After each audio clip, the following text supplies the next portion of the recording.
Welcome back. We all know it's hard for frequent flyers to fit in exercise and stick to a healthy diet. And according to new research from the University of New South Wales, aeroplane noise makes it harder to concentrate on work than several stiff drinks. Our next guest is a personal trainer who's developed a program to help high flyers take back control of their health and clear their minds of clutter.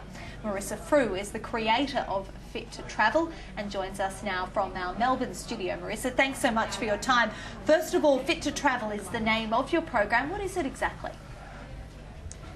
Fit to Travel is a health and lifestyle program that's been, it consists of 5 workshops that have come together incorporating all the different elements of health, so to assist in this unique lifestyle. Okay, so what's involved in terms of preparation? So if you look at frequent flying, I think what's happened is nowadays everybody, this lifestyle of flying from one place to the other consistently has become quite common, but we haven't changed the way that we take care of our health in order to accommodate that. So Fit to Travel helps to offer a few different techniques to assist the frequent flyer in knowing what to do. Preparation is really important. I think if you're going to try and take care of your health as in this kind of lifestyle that is constantly changing and delivering the unexpected, it's really important to try and think ahead, like pre-packing your foods, maybe organising when you're getting to the other end of your journey. If you're staying somewhere that has a gym that you can go to, or if you're even staying somewhere that has a facility outdoors that you can go, Getting in contact with nature is an amazing way to go, just going for a walk or to sort of reconnect with the body before getting to work. Okay, what about stretching? Is that an important aspect of travelling and staying fit while you do? Stretching is so underrated. I think anybody who knows me knows how much I go on about stretching. It's so important.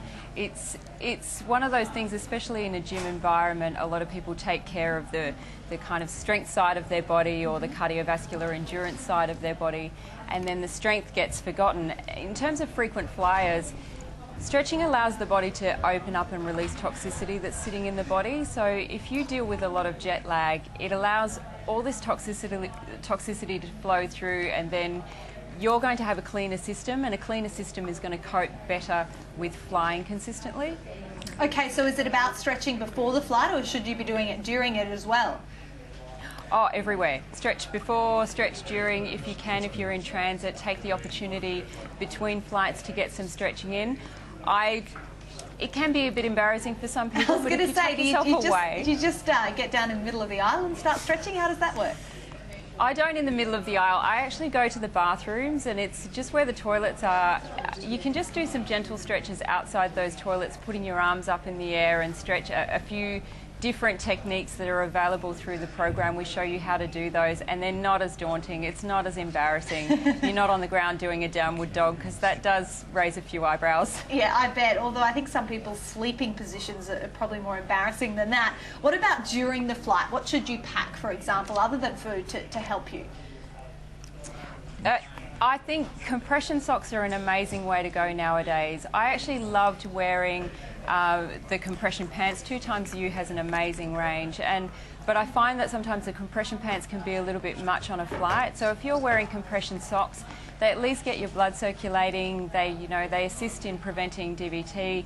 And it's just, they actually keep your legs nice and warm, and you feel as though nothing's over swelling. And sometimes when you've been on a long haul flight, you can get off at the other end and feel as though the ankles have really turned into cankles and they've just kind of blown up a little bit. It's quite uncomfortable. So at least compression socks are just a simple way to go. What about breathing exercises? Because you hear so much about this in yoga and Pilates and meditation, but it seems like if anywhere on a flight is where you're going to need to bring some of those kind of practices into play. It can get pretty stressful, can't it?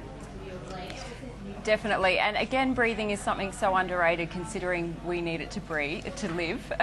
It's one of those things that if you can concentrate on just elongating your breath by a few seconds on the inhale, a few seconds on the exhale, it's going to change the way you calm yourself down in stressful situations. It's going to change the way you deal with transit, especially when things are chopping and changing all the time, and one minute you're quite relaxed, the next minute you have to be very switched on, the next minute you might have to be waiting for more transportation. It's a very up and down lifestyle, and if you understand how to take control of your breathing and just slow it down when you need to, you're going to find you cope with situations much better. And just finally, some advice we haven't heard before. You urge travellers to pack for fun and not so much pack light. What do you mean by that? Well, a lot of people tend to pack light when they're travelling all the time, and that kind of takes the fun out of things. Like, I carry my yoga mat wherever I go because I enjoy it so much, and I know a lot of people who do as well. And it's it's incredible now because yoga mats, they don't even come under the weight range whenever you're flying. You can just take it on board with you.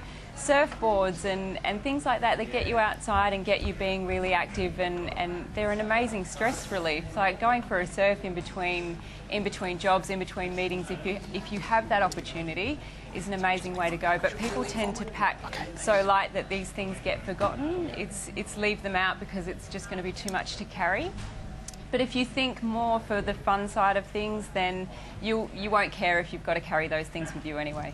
Okay, Marissa Frew from Fit to Travel, thank you so much for joining us on the program. We do appreciate it.